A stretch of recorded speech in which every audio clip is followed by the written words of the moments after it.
Hello, I'm David Plazas, the Opinion and Engagement Director for the Tennessean and the USA Today Network Tennessee. I do a lot of work in terms of conversations with people, and today I have the pleasure of being at Mount Juliet High, where I'm talking to 6 students about the issues facing them when it comes to curriculum, book bans, and other issues. The first thing I'd like to do is ask each of the students to introduce themselves. If we could start from over here and come down around, tell us your name, your age and grade, and also why are you part of the particular club that you're in? I'm Maddie. I'm 17, a junior, and I'm a part of Young Democrats because I've always been very democratic leaning, but I thought why not engage in conversation with people who may have different opinions than me. So. Thank you very much, Maddie.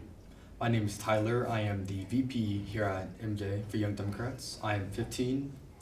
I'm a sophomore here. I got into politics because my mom, she ran for state representative here in Mount Juliet in 2016. And I also like history, so it's like one more combo in a way. Thank you, Tyler.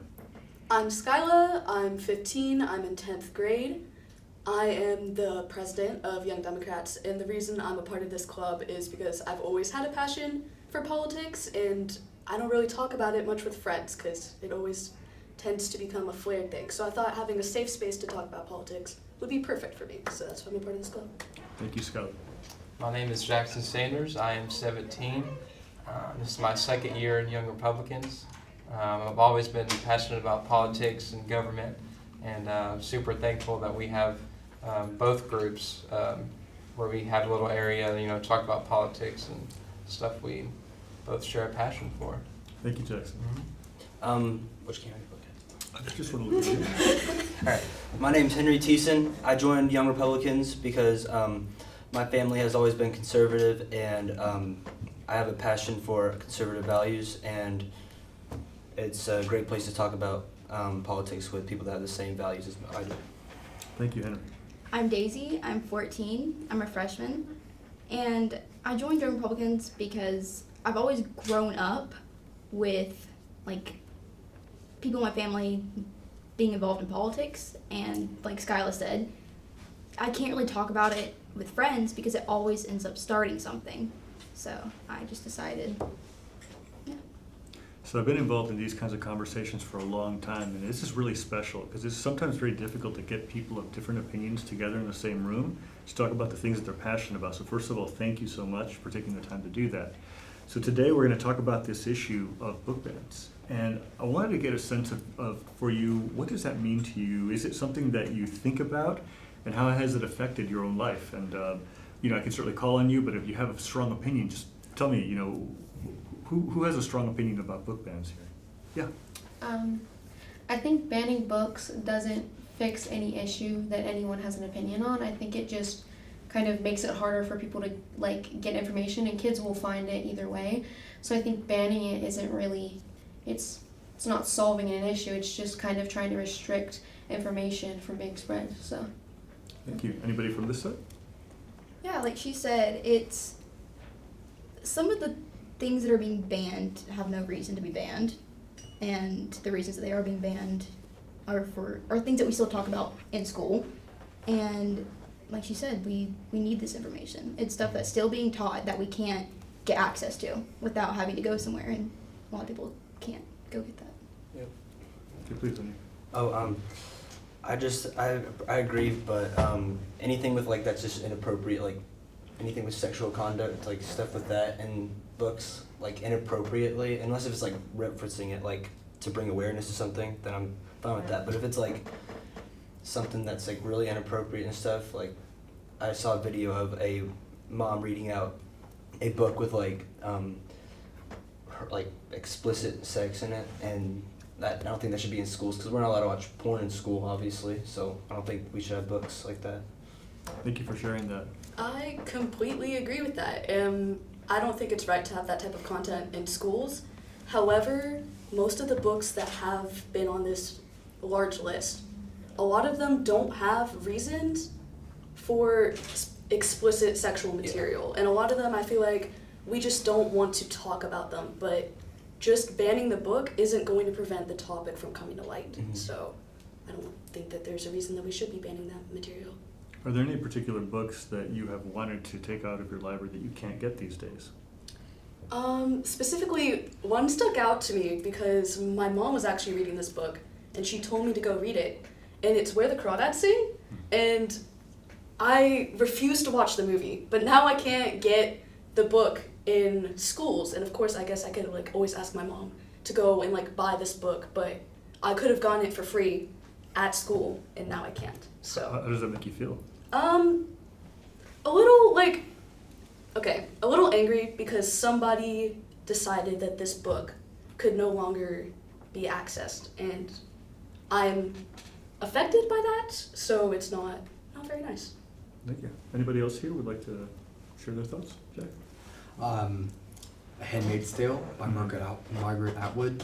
I really like dystopian novels because it really represents our society in like a more stretched out version. So it was really disappointing to me when I saw one of these well-known books get banned.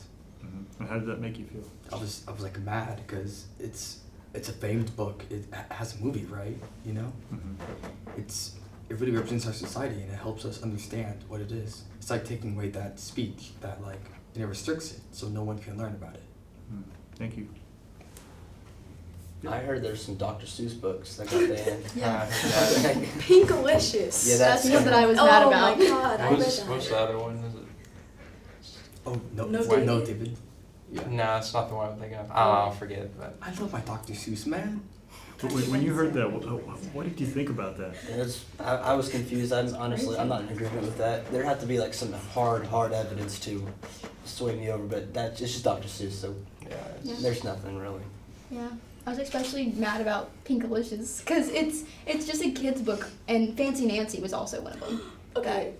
And I feel like- there's nothing wrong with it. It's just a little girl being a little girl, and just Yeah. there's nothing wrong with it. You know, it's really interesting when these conversations happen. It's often the adults who are talking about their opinions. It's the adults making the decisions. If you had the power to go into a school board and say, this is what you should do, what would you do? What would you tell them? I would say, I think right now there's a big focus on book bans, and in my opinion, at least, I don't think that should be a big worry, I guess, for schools. I think we have other problems right now. You know, we have a mental health crisis right now for students. Maybe we should work on getting schools more secure, or you know, there's several other issues I think that are more important than just book bans. So this is one thing to your point here. I was watching a group of young students talk about something that was on their mind. They were talking about speeches for a contest, and they said something that broke my heart, because when I was a kid, we never had active shooter drills. And this is something of your reality. And so could you or anybody else talk about the safety and mental health aspect, you know, continue to talk about what's important? You know, like, I think they want to try to ban this content, like, as a way of, like, you know, trying to help us. But I think if you acknowledge what actually affects our lives, like people coming into our schools, like bullying, which is huge, I think you need to worry about real issues that are affecting, like, long-term health of people I and agree. students. Yeah. We could do so much more stuff. Like, I kind of understand banning some books, but like we have these weapon detectors out here, and we saw what happened at Antioch last week. Like, that it can happen to anyone. Yeah. I think we should be focusing on the mental health stuff. Yeah. Focus on the bigger stuff. Mm-hmm. It seems like as if adults, like, if I were to, like, talk to them at the school board, they're focusing on issues that, yeah, may matter to them, but it's what we're learning. And they almost just, like nothing, take away our opportunity to learn about things just because they think it's not appropriate for us, but it's not what they're learning. They're not learning it. It's not their education, but because one opinion of an adult is worth more than hundreds of our voices. Yeah. Yeah. It's kind of selfish in a way. Like, we want to read what we want to read, correct? And like, it doesn't mean that one opinion changes it for the whole school district. Yep. Like I said with Handmaid's Tale, it's unnecessary. And I understand wanting to protect the children from certain kinds of media, I guess. But honestly, with the rise of the internet, and honestly, if you really didn't want your kid or people around your kid to read those books, then just tell them not to. If it's your kid, then you can make that decision for them. But whenever you place that decision upon the entire school district, it restrains a bunch of like other kids, you know, that their parents are like, yeah, you could definitely hear about that because it's something that we see in our normal lives. Yeah, that's... Yeah. Kind of going off what she said about the internet, I mean, they're trying to ban books. Well, you can go on the internet on your phones. You know, we all have phones, and we could, potentially do worse stuff than the books. Like, it's... Yeah. We can listen to the books. We can listen to the books on Yeah. Audible. If anything, basically- they should be glad we're reading books. Yeah, I mean, it's a lot worse on our phones, for sure. How about low-income families who go to school to find books that they want to read and they can't access them at their house or online? So so many itty-bitty factors go into this. It's truly infuriating what people are willing to do to get something they don't like off the internet or out of libraries and what it affects to other people. It seems very almost, this sounds bad, like extreme, but calculated. Like it seems if adults, like, they know that like students will be angry about this and they still, just because it's their opinion, it's their one opinion, versus giving the opportunity of hundreds of children to learn about something that could affect them every day. So I just think it's very calculated. Mm-hmm. Yeah, I'm glad that there's this sense of common ground around this, but I've heard words like infuriating and heard words like freedom, like that you are, yes, you're minors, but you also think and you also want to have these conversations. We're humans. Yeah, and we know that there's an epidemic of loneliness. A lot of people don't feel connected to each other. Here, this is something that's really gratifying to me, to hear you talking with each other. Do you get to do this quite a bit, whether in your club or elsewhere, and how do those conversations go? Group chat. The group chat is... It's us two, some of his friends, we have this whole group chat. We talk about stuff. Like today, talking about the plane crash that happened in the Potomac River last night. That's crazy. That was the whole thing. So, Mm-hmm. yeah, but we do express our opinions. We do like fact check each other. It helps us improve our debating skills. Kind of like right now, but not really. So. I would also say, like, during school events like Club Rush, whenever, we actually encounter each other as clubs, we talk a lot. Like, we purposely had our tables next to each other. Whenever last year they were across from each other, I don't know, some sort of rivalry. It surprises a lot of people. Like this. Yep. Well, listen, you say so, but why does it surprise people, do you think? Well, like someone told me today, or he asked, are you like friends with, or do you get along with people in Young Democrats? I'm like, yeah. I said, that surprises a lot of people because, there's adults that don't get along with other sides. Yeah, politics start people apart real Yeah. quick. Social media. Yep. Some moms out there saying, unfollow me if you're blah, blah, blah. So what kind of lessons can you give to the adults about how to make this work? Because it seems like you're making Yeah. this really work. Just find common ground and like research. Mhm. That's what I've been doing a lot. I've been researching stuff that I want to debate about. And I find stuff that helps me in my debate, but also doesn't. I think knowing that like nobody here is trying to hurt each other, nobody here is trying to like harm the other person or harm who they are or what they do with their lives. I think we can agree to disagree on things, but we can still find like the positives in each other and as human beings. Yeah. Yeah. It's not like we're affecting, like, it's not like we're of high power and like can affect the world and we're just kids. We can't affect each other's lives. There's just nothing we can do about stuff all the way high up right now. So just be friends. That's a good lesson. I hear a lot of people talking about kindness and empathy and trying to find common ground, which was mentioned over here. Are there ever times when you have discussions where you have really big disagreements, and how do you sort through this? Oh, okay. I think don't. Usually, like, whenever I find something that, I guess, like, somebody's opinion that I very strongly disagree with, I try from every standpoint to understand their point of view. Because I know that I could never be them, and I could never have their mindset. So I try to shift how I explain things to not be, like so selfish about, like, you're directly hurting me by saying this. Because they're not. That is their opinion, and I have my own, and sometimes, like, I just have to stop the conversation and be like, okay, if we reach a certain point, then we probably need to end the conversation before it gets out of hand. But at the same time, gotta talk about it because you can also hurt other people Like, I don't want to get into specifics like abortion, for example. Like, it really hurts people. Both sides, yeah. I think knowing, like trying to understand the other sides, you know, like reasoning and point of view. You know, like I can have my opinion on something and I can like, you know, debate with someone, but like understanding like, oh, this could be the reason they feel this way. And, you know, I think it's easier to understand people's opinions when you try to understand it from their point of view. Any other thoughts on that? Like when you do get really heated and you need to turn on the temperature, what are some of the things that you do to try to help yourselves get back? Find common ground. Yeah. Walk away. Just walk away.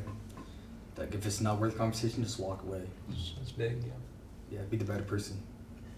So this is a big deal that you've gotten involved in a club at your ages at this time, and you talked a little bit about early on about the fact that you were there, why you enjoy doing that, but could you talk a little bit about maybe some of your future aspirations as getting involved, whether it could be a candidate like your mom, or could be someone who's very much involved in your civic society, being active in your attending school board meetings. Tell me a little bit about what you hope to be accomplishing, especially as you get through high school and beyond. Let's go first. That's a big question. I gotta think about that. Yeah, Yeah. because It's- honestly, at our age, it's really hard to, I guess, imagine being an adult because we're so blocked off from being adults that we never really get to like truly think about those things until we get there. And so I think that's probably why a lot of people like have a crisis about, I have no idea what I want to do, because we were never given the chance to like experiment a little and get to find out what we wanted to do.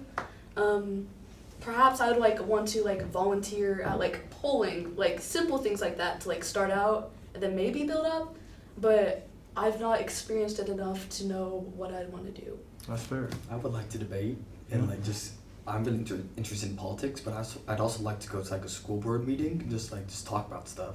Because we've seen that happen before, especially here in Wilson County. We've seen like heated debates between people. Like this new school voucher thing that happened just today. So much to say about that. Well, is there anything you'd like to share right now for the group that we'd like to discuss, you know, to basically showcase your common ground? Hey, what happened today? So for the school voucher stuff, Yeah. I think we should fund public schools more, honestly, because that's where most of everyone gets your education from. Our teachers, I love you guys, but they need more money because they're severely underfunded. I agree with that. Yeah. I just don't see, you know, private schools, because people are moving in from all over the country now. Like California, Illinois, maybe, on a good day. It feels like what going off him, it feels like they're trying to privatize education when some of the greatest like political leaders of our history have come from public education. So I mean, the idea that you would want to, I mean, in a sense, privatize education is crazy. It limits access to people who don't have the money to do it. Yeah. And the vouchers don't help really. And so what happened today was the legislature passed this bill that basically allows this voucher program that currently only exists in Nashville, Memphis, and Chattanooga to be across the state. The governor still has to sign it, and it would give a scholarship of a little over $7,000 per family for up to 20,000 families to go to either private school, homeschool, and those things. The proponents say that it's about school choice, that, you know, some people think that their public school might not be up to performance, and so they want to give parents another choice. Other people also talk about this whole notion of schools are underfunded, and under the Tennessee state constitution, the legislature has to fund public schools adequately, not just fund them, but, you know, adequate maintenance. So that's a big issue that really affects all of you. And so, because today it wasn't in Wilson County, you know, before this year, but it will be. And so it's going to be an interesting thing. Yeah, I mean, it's exciting to see you all civically engaged and thinking about these issues that are important. And I think the most important thing for me is like the friendships that you have developed over time. And, you know, I'd like to explore it a little bit more, because we've talked about how you find common ground to address conflict. But when you have an issue like Pinkalicious, was that the name of the book, that is taken off the shelves, you know, what do you want to say to the adults that, you know, the why, and you know, would you want them to bring it back or reverse the decision? I would for sure want them to bring the book back. It's a good book. But there's other. It's not just Pinkalicious. We are still reading How to Kill a Mockingbird in schools, and it's on the protected list. But that book has so much heavy content in it that some people can't even listen to or think about without having some issues. And they're not taking that away, but they're taking things that we necessarily need away. If that makes Yeah, Yeah. absolutely. I feel like some of the books on the list, I guess we ban them because they have certain content or like certain mentions in them. But I feel like we also just kind of like skim over this book because, you know, that one's okay. Whenever it could be the exact same content and it feels like it's biased towards the book because of the emotions you feel with it, which is kind of odd because if you are going to ban a bunch of books, I would just say be consistent. And they were not consistent, and it's very evident that they're not. Because why would Pinkalicious and Dr. Seuss get banned, but like The Girl That Ate Llama Beans and like Got the Stripes would be banned? That book creeped me out as a kid. Why is it not banned? And like, they're taking away Looking for Alaska and The Color Purple. And I saw a lot of other books that have to do with racism or just not sexual content, but minors and adults. Mm-hmm. And that stuff, some of that stuff is still in schools, but yet there's other books that aren't. So I think if you're going to take one away, take all away. Or take none away. But also, like, where do you set the limit? Like, where do you put the guardrails up saying you can ban these type of books, but not these? Because it was like it's sporadic in inconsistent. action. It's Yeah, very inconsistent. I think just with like, as well as like with media content, how they like have parents sign off, just assign that to your kid. Don't assign it to every single kid. And I think they need to draw the limit at like when it goes too in depth into sexual content. I think like how it's supposed to, some things are 18 and older, like viewing wise. That's how they should do with books as well. Yeah. If a book isn't meant like 18 and older, don't take it out of schools. It's your reading Just list. What's your reading list? That's the whole point of that. It's like to warn parents and kids about Yeah. what's in it. Like, we should put those in those categories, not banning books, my honest opinion. Because it also, like, authors make a living off of books. And this whole, like, for example, Moms with Liberty, it's like, we want to protect our children, but this whole thing's a nationwide movement, you know? It's not just Wilson County. It's Texas and, like, Oklahoma. It's everywhere in the nation. And it's affecting the authors as much as it is affecting us. You can like debate over what you think should be in books, but I think when you're deciding what the masses should be able to read, I don't think your personal opinion should be influencing that decision. And that's my problem. I feel like the list, like specifically, and you can say, oh, it's political, but the list, it just feels almost like, oh, this is what this person, they don't like this content, or they don't like this in a book, so they're going to take it away from everyone. When it's, why should you decide what everyone else based on what you believe, not what best for kids? I feel like, okay, a lot of the content on that list, there is sexual content. There was like certain books that I recognized that made sense, right? A lot of the other ones had racial themes, the mentions of the LGBTQ. I think nudity was some of the reasons that the Pinkalicious and the No David book got banned, which, you know, kids' books are not showing anything explicit. They're written for kids. So it's just very confusing on, like, why would you put your personal beliefs on every other kid in the district? The Dr. Seuss one was banned because of the bear butts. Makes sense. That's actually what happened. Yeah, it was Furry on the cartoon list. creature like that. Yeah. I just don't understand. It makes no sense. Like, people can speak their minds, but you also don't want to restrict people who want to read those books. Because what if I like Dr. Seuss, man? What if I want to read that one book? Yeah, just gonna make the class giggle. That's all it's gonna do. And kind of what you were saying about Dr. Seuss is people will find any and every reason to get something that they don't like off of a list. Not like off of a list, but like taken out of schools. Like one of the Dr. Seuss books, they dug so deep into it. I can't remember which one it was. They dug so deep into it to try and find something that had to do with racism. Yeah. And in one of the books that I think was about animals or something like that, they dug so deep into it to find something about racism they got it taken off the list. I was Just reading- because- sorry, go ahead. No, it's fine. No, it's controversial. Go ahead, Oh, please. okay. 'Cause Just because they wanted it off the list. What were you gonna say? So in 1991, Republicans blamed Democrats for creating a cancel culture about Dr. Seuss.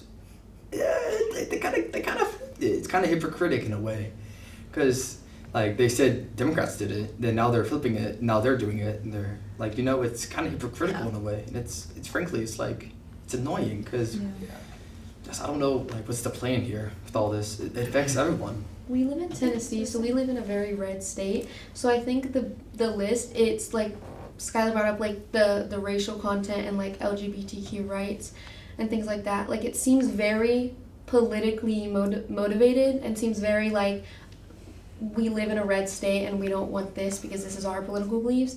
That was what I took from it. It just seemed very like I said earlier, like calculated. I don't know. That's what I thought. Do any of you from the Republican Club have thoughts on that?